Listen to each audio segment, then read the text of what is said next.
Another interesting example was this. Another surveyor artist. This is Surveyor Hull. He surveyed in Cardwell in 1872, and I tracked down his great-great-granddaughter. She lived on the north coast. She was an elderly lady, and when I rang her up, she said, yes, my grandfather, or great-grandfather, was the famous Surveyor Hull of Cardwell. The Hull River up there is named after him. And she said, well, I've been waiting for a man like you all my life. And I'm on the end of a phone, and she said, under my bed I have a shoebox full of the artwork he did. She said, I've been trying to figure out what to do with it. And all this time, look at all these beautiful sketches of North Queensland.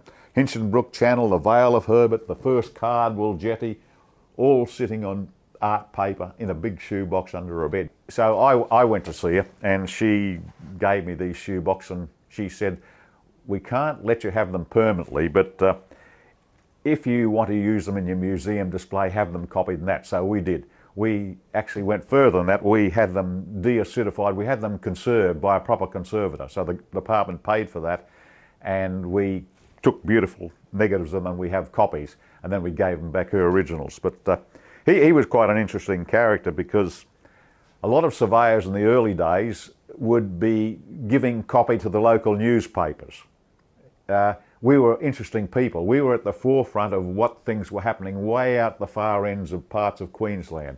And so the newspapers loved us to send our diaries into them. And they would publish the diaries. So if you go through any newspaper today in North Queensland or anything like that, you'll find surveyors' diaries. And I found Hull's diaries of 1872 when he was doing these surveys. And it talks about the Aboriginals and what they were doing. It talks about Wreck Creek and the cannonball they found there on the wreck that's at Wreck Creek north of Cardwell. It also talks about the famous Cardwell tiger. Hull said, I heard the tiger in the scrub outside my tent last night. In the morning, I went out and measured the paw prints in the mud, 4.5 inches by 4 inches, which is about that size.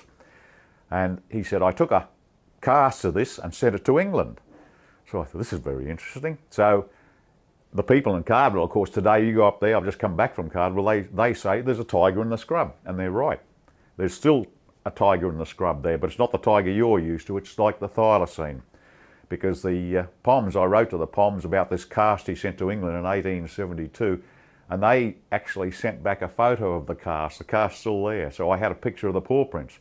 Then I wrote to the Tasmanians and I said, send me a picture of the thylacine's paw prints, so they did. And you put one beside the other and it's very hard to tell the difference. So yeah, so surveyors' diaries are very handy for all sorts of things. We have naturalists because we take tree vegetation analysis and all that sort of stuff. So yeah, it's a mine of activity.